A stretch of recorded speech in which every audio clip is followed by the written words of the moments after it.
Hello everyone, welcome back.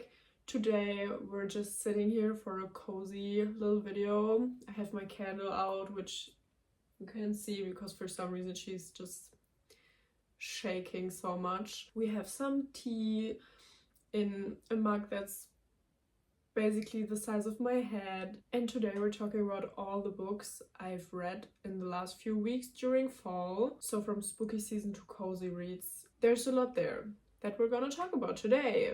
So let's go. So I think it was in September or something that I started reading The Raven Cycle, and I really enjoyed it. I really liked the first two books. I think I liked those the most, and then I think the third one I got kind of bored. So that's why it took me a really long time to get through that one.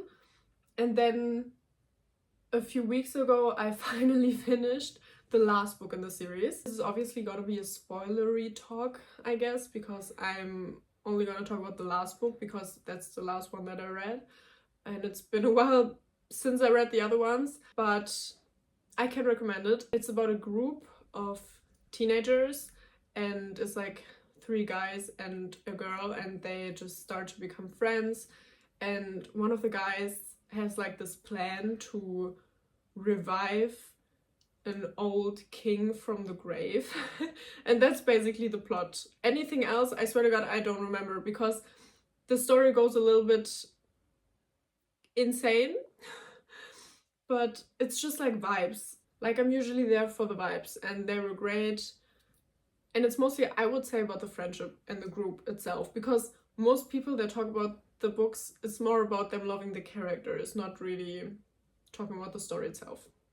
So I read The Raven King, and I gotta say, I did really enjoy it. Like, it definitely was a ride. Because I remember in my notes I wrote down like, oh my goodness, what's gonna happen to Gansey? We can't, because I was sure Gansey wasn't gonna die. But at some point I was like, is he though? Is he gonna be fine? I don't know. But then again, I gotta be honest, like I did enjoy it, but, and here I might be spoiling the ending a little bit, so I'm gonna tell you if you wanna skip where you need to skip to. In the ending, I gotta be honest, it was pretty obvious to me that Gansey would not be dying. So to me, it just didn't feel like the stakes were that high, because basically from the very first book, we learned that Gansey's gonna die at the end. So I was really intrigued how they were gonna do it, and the author just did it by killing him and then bringing him back. And that was just like, I don't know, but it was a little bit anticlimactic to me. But I just have to say, I didn't like Adam through all of the books. I really did not like him. But then in the end, I think the epilogue or something was from his POV from at the beginning, and I was like, ooh, actually, now I kinda get it somehow. But yeah, I don't know, the book series itself is a little confusing to me because I really like the first and second book. The second is probably my favorite, but they're all just a little crazy. Like, you never know why, what, how is happening. But yeah, that's all I want to say about the series. I really enjoyed it, but I really, like, if you ask me right now what happened in these books, I could not tell you for the life of me. So the next book I finished was By Yourself, The Damn Flowers by Tam Core. And I don't even remember when I started this book. It was probably in August or something, but since it's a self-help book, I like to really focus on them and concentrate when I'm reading them. So usually when I read something, I'm just gonna read everywhere, anytime I have. I sometimes try to find an audiobook from the book that I'm reading as well, so that when I can't read, like for example when I'm making dinner or something, then I can just keep going with the book. Like, I'm gonna listen to it while I'm making dinner, and then when I'm done, I'm gonna keep reading. So I can't really do that with this book, so I really took my time with it, got through the chapters slowly and really tried to take it all in. And I loved it. I think it was such a good book. It really mostly talks about self-love and how it's just really important to be content and happy with yourself, to be content and happy with your life. And I don't know, I really enjoyed it. It wasn't that shocking to me what she was saying, like it wasn't groundbreaking new things I'd never heard before, but just like she has a great way of wording things so that you just think, wow, I have been thinking this, but I never really knew how to say it, and now it's on the page and I can now also understand it better, I think. So that's all I have to say about this book. I loved it. I would definitely recommend if you're a girl in your 20s that's a little overwhelmed with life. The next book I read was actually Bride, and I just realized that my reading was so all over the place. Like, I think you can really tell that I'm a mood reader just by what books I read in what kind of order, because it's honestly so random. But yeah, the next book I read was Bride. So this book, I think it's supposed to be satire, honestly, because it follows this vampire girl and woman. Actually, that's an important part. They are actually adults, which is very nice to see. And it's like forced marriage with the leader of the werewolf pack. So she has a reason why she's marrying him. So she's not really, like, neither of them are marrying for love. For now. Because maybe they get to know each other a little bit. And you know, I don't want to say too much, but yeah, she has other reasons why she's marrying him. And so does he. And it's kind of to keep the war between vampires and werewolves intact. And yeah. That's all I remember, actually. It's been a while since I read it. I mean, it was fine. It was pretty funny, I think. Like, it was, in my opinion, pretty obvious that it's supposed to be satire. Because you could tell that the author wrote these tropes that are so tropey and cliche and such typical stereotypes. But she did it on purpose. So it's pretty obvious that she did just write this book for fun. Like, it's just a fun time, you know? It was very random, but I actually think the story itself was pretty interesting. The smut, we don't need to talk about that. I do not know what was going on there, honestly. They were always talking about a knot or something. Someone explain it to me, because I just didn't understand, but I also don't think I want to understand, so it's actually fine and we're gonna leave it at that. So now we're getting more into the spooky books, I guess, because I think that's when it was like just Halloween and I kind of wanted to read. I don't like scary horror books, not my thing. I like thriller if they're not scary. I don't know, I don't like scary things. I get nightmares pretty easily, so I like spooky, kind of vibey books, but not too scary. So I read The Graveyard Book because I love Neil Gaiman. I have read a lot of his books. I didn't know about this one though. I just found out that it exists and I thought it sounded kind of fitting for Halloween for someone who doesn't really want to read horror.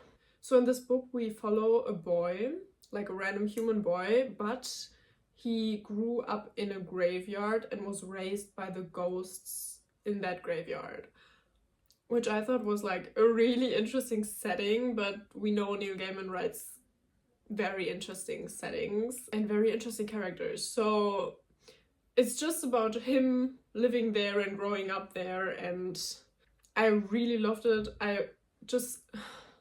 The writing was so beautiful, but what did I expect? And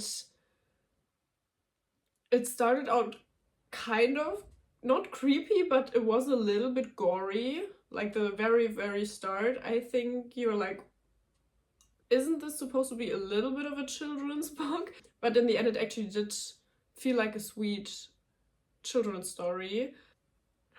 Sorry, oh my goodness. I'm looking at my notes right now, and I just realized that because it's been a while when I read this, like it's December right now actually, I wrote down I've wanted to read Sandman for years, so maybe I'm gonna do that soon.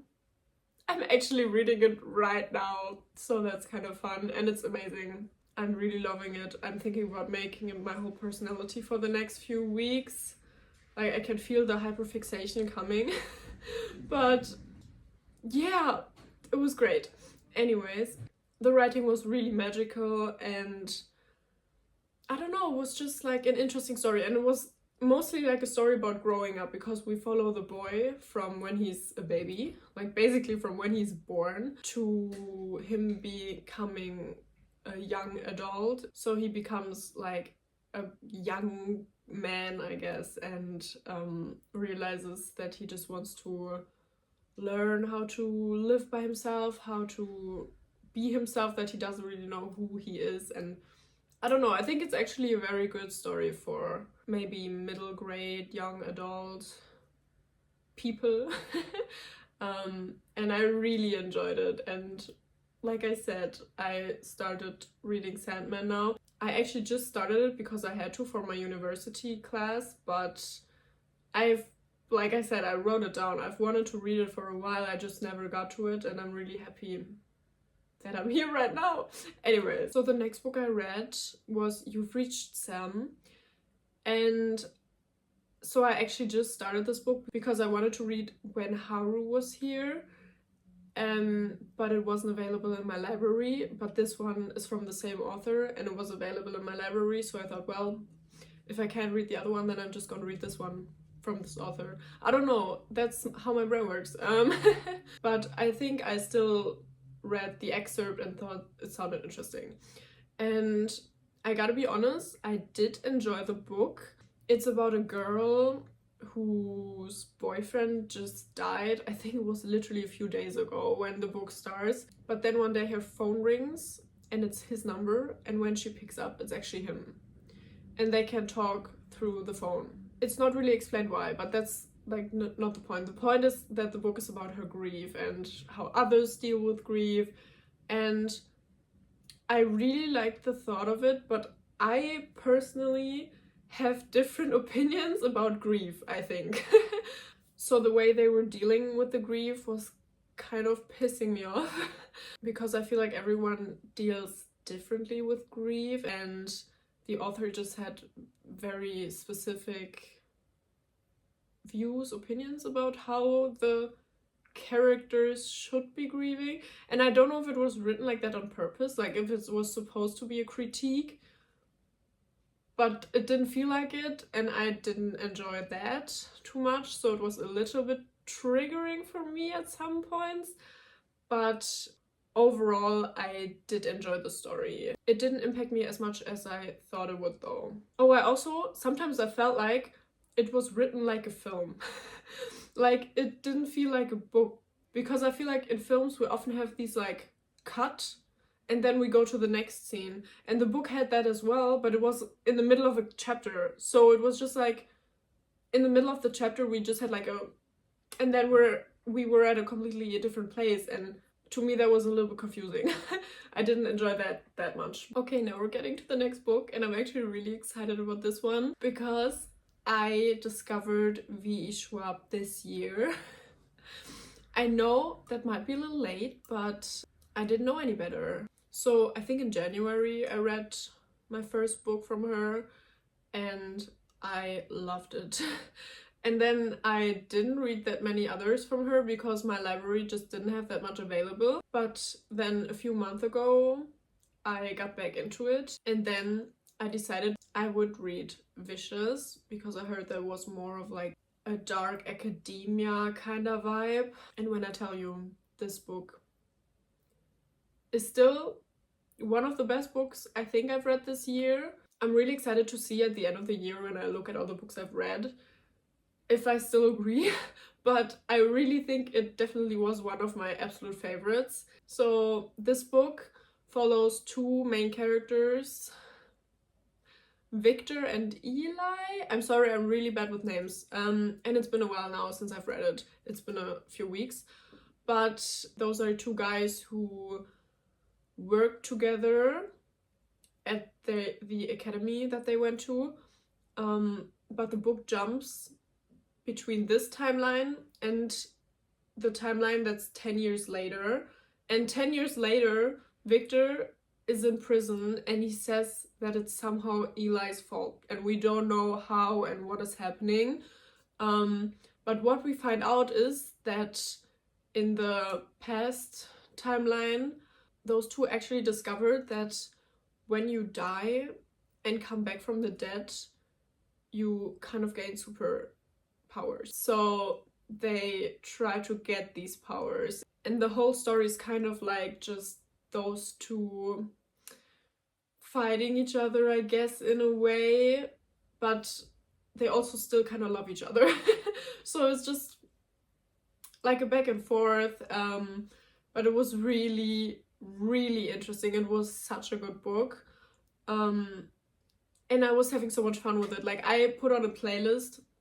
I just looked up on Spotify Vicious playlist or something and put that on while I was reading, and I was having the time of my life, honestly. I really didn't write down much. I just wrote down, this was so good. Honestly, I was just having the time of my life, and I'm definitely going to read the next one.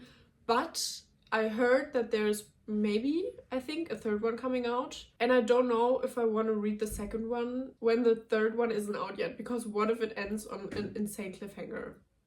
So then after Vicious, because I was clearly having a V.E. Schwab moment, I read This Savage Song, and I think it was just because it became available in my library right after I read Vicious, so it was just perfect. But I gotta be honest, I did not like this book as much, because Vicious was insanely good to me. Like, I was honestly, after I read that, I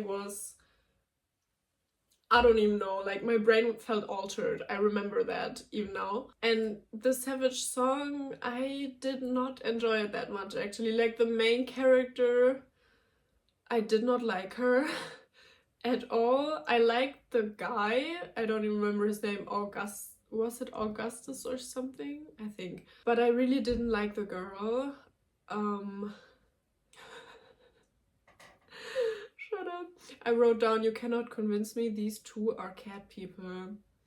So I think at some point in the book they said that the two main characters were cat people, and I was like, no, I'm sorry, they do not have this type of energy.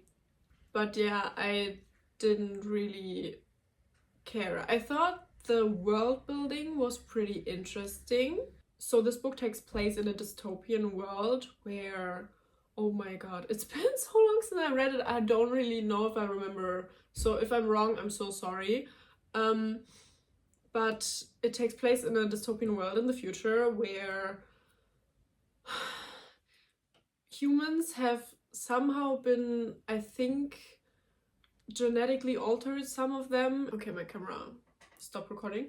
I'm back. So I think I was talking about This Savage Song, but I don't remember what I was saying. I think I already talked about it. I didn't love the book. So we're just gonna leave it there. Next, I read The Secret History, and that was actually really interesting because I think this is like the original dark academia book, and I thought it was so interesting because I've seen people talking about how it's not supposed to be dark academia because it's literally making kind of a critical claim about the academia world. But I literally thought that was what dark academia was about. So I was like, what do you mean? That means it's literally exactly what dark academia is all about. But I don't know, I think maybe those people were just talking about dark academia aesthetic and like book vibes and cardigans, and I don't know, I think that's what they were referring to. But I don't know, to me dark academia has never been about the aesthetic or the vibe, so I don't know. But yeah, The Secret History follows this guy, and he goes to university, and there's a specific friend group, and he just really wants to become friends with them. Like, in my opinion, he's a little bit stalkery when it comes to them, because he really wants to be like them. I'm pretty sure he dresses like them and just all kinds of things. But yeah, then he becomes part of the group, and it turns out those people are not the nicest, greatest people, and they have a lot of issues, and there's some murder, and yeah, critical view about academia. I really enjoyed it, actually. I thought it was such an interesting book, and just the way it was written, I really liked it. Like the first line, I think the opening line, I was like, okay, this is okay. That's what we're doing. That's what we're dealing with right now. So yeah, I thought it was interesting from the very first line.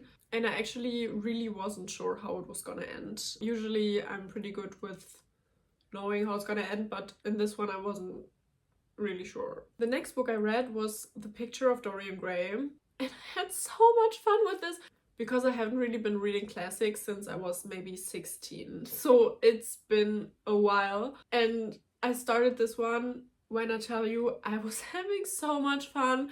I was laughing, screaming, kicking my feet.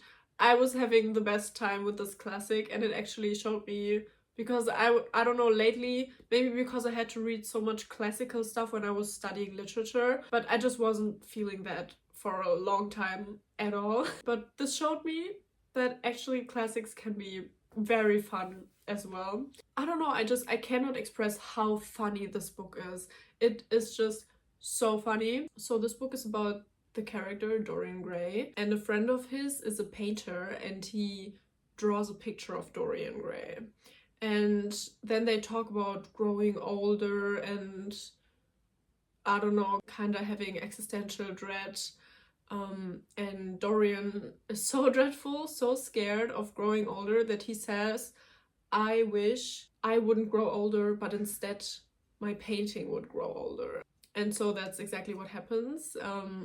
He stays young and enjoys his youth for, I don't remember, maybe hundreds of years. But yeah, it's just about existential dread and basically just this guy having an existential crisis and trying to deal with it. And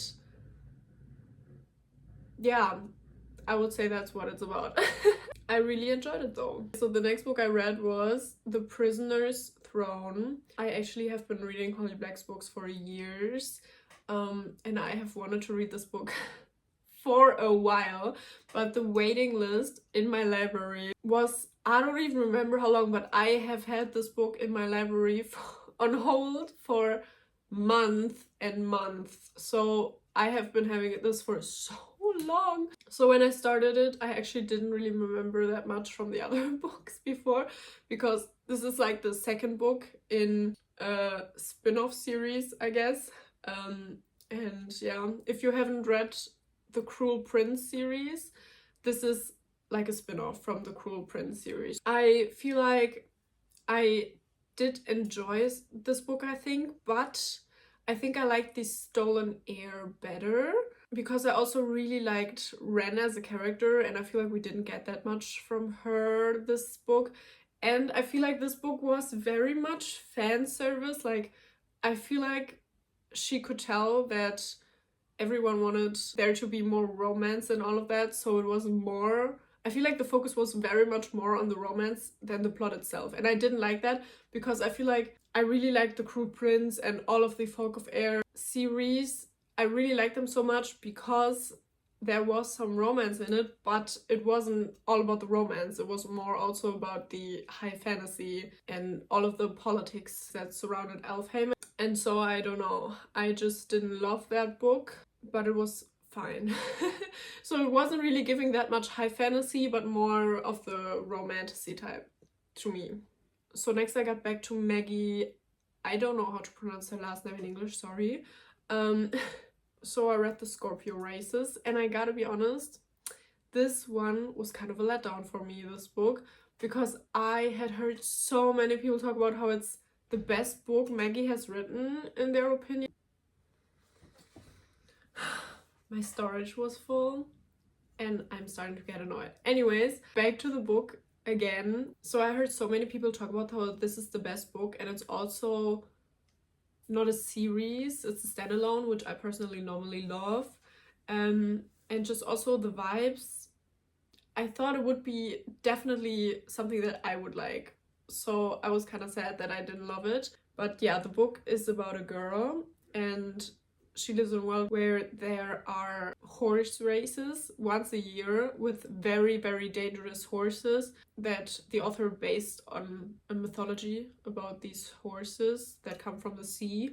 and they are very dangerous and they like to eat people. And yeah, the main character just decides to take part in these races on her normal horse that's not this fancy sea horse, because these are very fast and she just has a normal pony, I think. And yeah, I didn't like the book.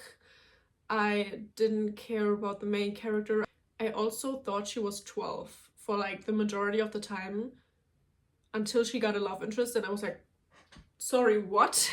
And then I realized that she's 17, but she does not act like 17. She acts like a 12-year-old. And the writing was so beautiful because that's what Maggie does really well. But the story itself, in my opinion, was so boring. So yeah, this one was kind of a letdown for me. I actually got into a big reading slump in this time because, like I said, the last few books that I just talked about, I didn't really enjoy. So to get out of that reading slump, I read the new Percy Jackson book. I am a big Percy Jackson fan. I have loved these books my whole childhood. So yeah, I just love this book. It's called, by the way, The Wrath of the Triple Goddess, and it's his newest Percy Jackson book. And in this book, Percy, Annabeth, and Grover, so we have the trio back, you know. They have to basically babysit some goddesses' animals over a weekend or a few days or something. But yeah, they have to babysit a hellhound, for example, so it doesn't go great. But I think it was just such a fun story. Just like, we don't have the stakes that we had in the original Percy Jackson books where there's like a war and everyone's gonna die. We just have to babysit some very dangerous animals. And I love that. It was just more like a cozier vibe. And I really wanted to get into the cozy fantasy vibe for November. So it actually fit in perfectly with that. Then, because I'm a mood reader, I thought after reading Percy Jackson, why not read the new Sally Rooney book that has been out since 2 months, and I have wanted to read it the whole time, but I just didn't get to it. So yeah, I read Intermezzo. I was really excited for this book because everyone had been saying it's the best book she has written so far, and they would always recommend it to people who haven't read her books yet. So I was really excited. I gotta be honest, I did like the book very, very much. It was really good. I personally don't really care about people's opinions on the internet on Sally Rooney because everyone says Normal People is her best book, and I personally think it's her worst book. So I wasn't really thinking about that when I read this book, but I do agree that it's a very good book. And I think I didn't love Normal People because I hate these relationships where it's like, will they, won't they, will they, won't they, I don't know. I don't like it. I'm always thinking, just communicate. Like, it's not that hard. So I just get annoyed with the characters. But I really like how she writes character dynamics. And so I really like this dynamic because in this book we follow 2 brothers, and I think they're like 10, maybe even 11 years apart in age. So they're just in very different situations of life. And at the beginning, or like 3 weeks before the book starts, their father died, and it's not the focus of the story, but it clearly shows how the grief affects how they are living their life right now and what is going on in their life and how they treat the people around them and how they treat each other, because like the sibling dynamic, it's so interesting and I really enjoyed that. That's why I really like Beautiful World, Where Are You as well. That was her last book before this one, because it was also more about the dynamic between 2 best friends, and I think I like her writing dynamics between platonic relationships better than romantic relationships. Maybe that's why I like these 2 books better than her other books. But yeah, I really liked it, and her writing is insane. It's so good. I feel like it has improved so much because I think her last book that I read was actually the first book that she ever wrote. So maybe that's why I felt like her writing improved so much. But yeah, I really liked it. Her writing was amazing.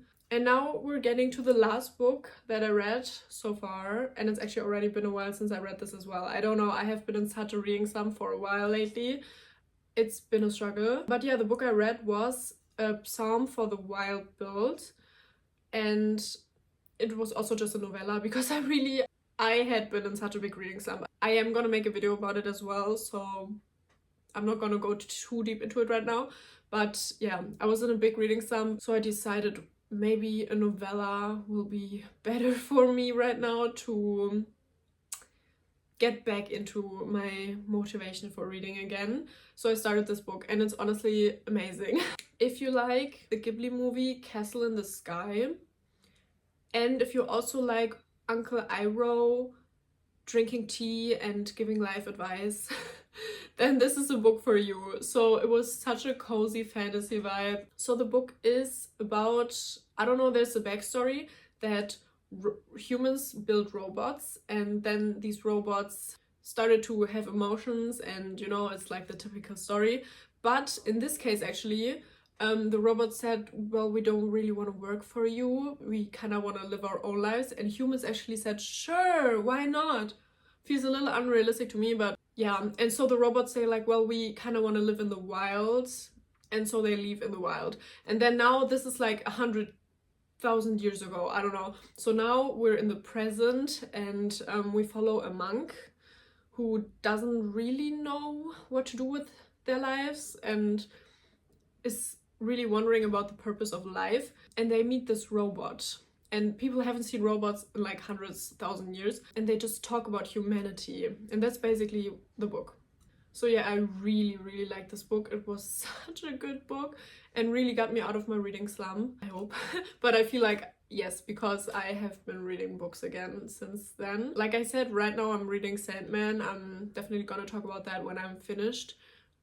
Maybe compare it to the TV show as well. But yeah, this was so nice. I had so much fun talking about these books, but I gotta be honest, I was honestly struggling. I was in such a big reading slump lately. I have not had the motivation and energy to read, so I don't know, just right now even talking about books kind of makes me motivated again, and that was literally what I was hoping for. So thank you for being here, thank you for listening, and yeah, maybe you got some recommendations from this. Maybe you already knew these books, but we're just wondering what other people think about them. So thank you so much for being here.